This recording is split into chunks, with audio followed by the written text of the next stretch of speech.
It's Brawler Days, the most brawly time of the year, which means that 2024 is soon coming to an end. This has been one of the best years for Brawl Stars, with an all-time high player count and, more importantly, all-time high profits. But has it had all-time high updates? Well, I want to figure that out by looking back and ranking all of the updates from 2024, starting with Star Toons. The Star Toons update released...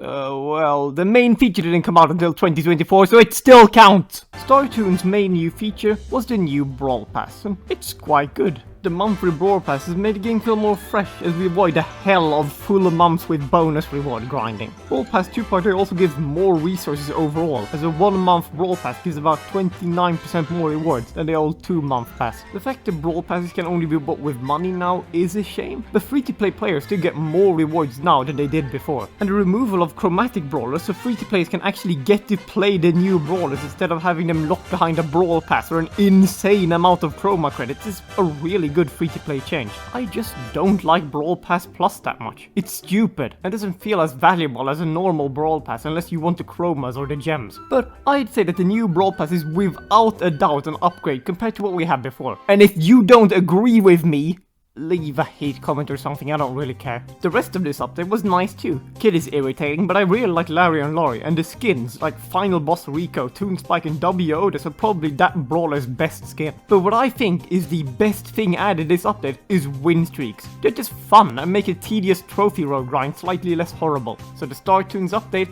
gets an S tier. Next up, we have the Ranked update that added...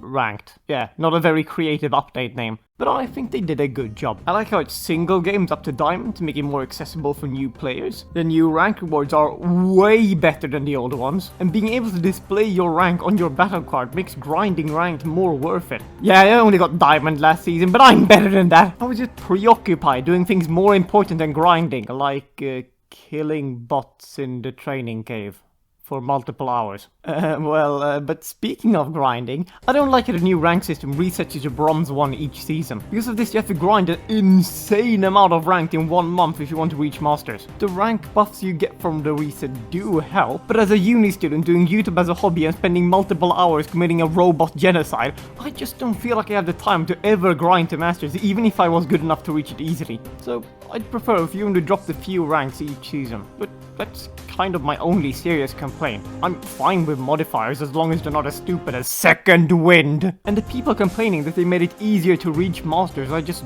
don't agree with. In Power League, basically only the top 300 players worldwide reached Masters each season. So basically only pro players could ever reach Masters in Power League. Making Masters more available so that your average good player can feasibly achieve it is a really good change in my opinion. Don't get me wrong, Ranked has issues and I would like some changes, but overall, Ranked is an improvement over Power League. Unlike that This update isn't getting S tier though, as I'm not the biggest fan of the new brawlers, the ranked reset, and they gave my precious an absolutely dog hypercharge, so A tier. And that's it. Every update this year that isn't an event. Starting with Godzilla. The Godzilla update, released in late April, featured the Godzilla event. And it existed. The coolest part of the event was easily the mutations. Really broken and fun star powers given to most brawlers in the game, allowing for loads of crazy gameplay. But otherwise, the Godzilla event wasn't that exciting. The new Godzilla City Smash game mode was worse than your randoms. The monster eggs were cool at first, but after a while they just felt underwhelming. And forcing you to play City Smash to get the eggs was just a bad idea. And besides the event, this update has nothing. Lily, one of my least favorite brawlers in the game, and Draco, who's just kinda mid. But there must be something good here, right? Second Wind! D tier. The mutations were too fun for a lower rating.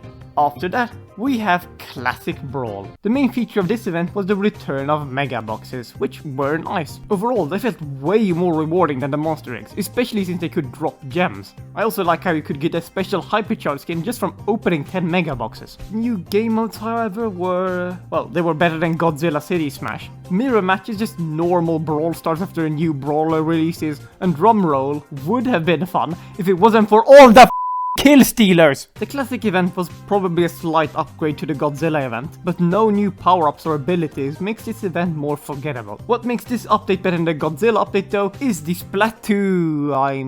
Paint Brawl season. I really like the underwater theme. The Paint Brawl game mode was better than both the classic modes, and Paint Brawl added one of my favorite skins in the whole game. So the update gets a C tier. And speaking of underwater, the next update released in 2024 was the SpongeBob event. With this event we have power-ups back, but best of all, money! During the SpongeBob event, you'd get Krusty cash from playing games with the SpongeBob modifier, and you could spend that cash in the SpongeBob store. This was easily my favorite way of handling event items, as you get to choose yourself what skins you want, or if you just want to use it for progression instead. The power-ups, however, were kind of mid. Every brawler could have a power-up, unlike mutations, but the power-ups weren't that exciting and quite pay to win. But worst of all, many brawlers like Kid and Mo play way better without any power-up than with them. The power-ups was still a fun addition to the event, but they could have been much better. The new game modes are similarly meh. I really liked jellyfishing with its map control heavy objective, but I really disliked Trio Showdown. It was boring, like Kenji. I hate Kenji! Especially because he's the third legendary brawler Supercell released this year. Like what, are legendary brawlers gonna become more common than super rares? But the other brawler released this update, Mo, was easily the brawler of the year. I've already talked about my opinion on Mo in a previous video. He just has a really cool main attack, fun super, and a good character design. So because of Mo, the SpongeBob update gets a B tier. Finally, the last full update to be released in 2024, the Angels and Demons update. And this was probably the best event so far. The power-ups of the Angels and Demons event was better than the SpongeBob ones in almost every way, as any brawler could use any power-up, so you could choose which power-up fits your playstyle the best. And unlocking the power-ups from opening star-drops rather than being lucky in the Krusty shop rotation was a nice improvement. The Angel and Demon star-drops were also nice. Not as good as the Krusty shop, but if you'll have an RNG event reward, it's nice if it's easily accessed by just playing the game. But what I liked the most were the contest. Not only is this a good way to reward good players, but you still got a good amount of star drops from lower placements. I also really enjoyed the new Soul Collector game mode, a version of Bounty which also needs more aggressive brawlers to be able to pick up the souls dropped by enemies. The other game mode though is just Siege again, but somehow even more one-sided as the losing team loses all their amulets each wave. The Angel and Demons event was really close to being the perfect event, if it wasn't for the hypercharge skins. Having your main event collector skin be entirely unlocked through RNG isn't good. But what's even worse are the odds. The chance for you getting a hypercharge skin in an Angel Demon Star Drop is less than 1 in 300. That's insane! Even if you came first place in every single contest, you statistically still shouldn't have gotten a single hypercharge skin. I think it would have been much better if they just had you unlock the hypercharge skin from opening a certain amount of star drops like they did in the classic event, and had the color variants only unlockable from opening star drops. But an event, surprisingly, wasn't everything released in this update, because we also got the trophy reset rework, and it sure was a thing that was added. The change of not resetting any brawler under 1000 trophies is really good. It's just that I, and probably 99% of all other Brawl Stars players, haven't gotten any value of this feature yet, as pushing 1000 trophies on one brawler in Trophy Road is still really boring. Overall, this update is probably the best event update despite all its flaws, but it still doesn't live up to the bigger feature updates we got earlier this year, B tier. And that was every update fully released in 2024. And this was kind of mid. There was no update I really hated, but comparing to last year, 2024's updates feel really underwhelming. In 2023, we got the removal of Brawl Boxes, Mastery, Bling, Startups, and much more.